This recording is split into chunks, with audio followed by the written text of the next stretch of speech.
Today we'll have a look at one of those chain rule questions where you actually have to use the proper chain rule.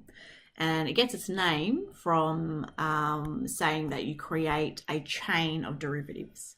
So instead of doing the shortcut rule that's a little bit like the power rule, we do it properly with the proper chain of derivatives. So in this one here from Sadler exercise 1D, it says by letting u equal 3x squared plus 2x plus 1, which means that what we're saying to begin with is that y is actually equal to 1 over u squared, because u is equal to that quadratic. But what we want is dy dx, because it says to use the chain rule and to give your answer in terms of x. So this is where we create our chain of derivatives. So we start with looking at the dy, which means we differentiate the y function, and that is now dy du.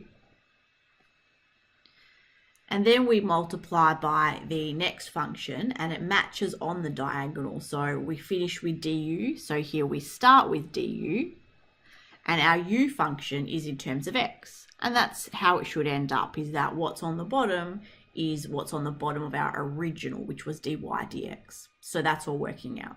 And that could happen with a chain of 3 or 4 or more derivatives. I don't think you could expect to have more than like a few, because otherwise the algebra is too much.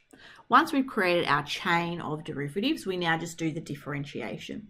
So for this y, I'll bring the u to the top and make it -2, and now we'll differentiate. So we have -2 u to the -3 multiplied by, and we'll differentiate the u function, which is 6x plus 2.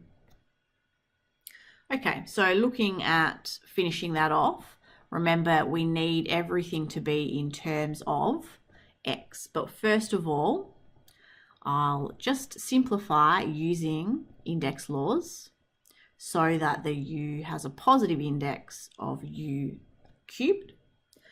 And to finish off, to make sure I have no u's but only x's in my answer, I'll replace the u with what it is in terms of x, which is the 3x squared plus 2x plus 1 cubed. So that's why it's called the chain rule, and that's how you use the chain rule in the traditional way.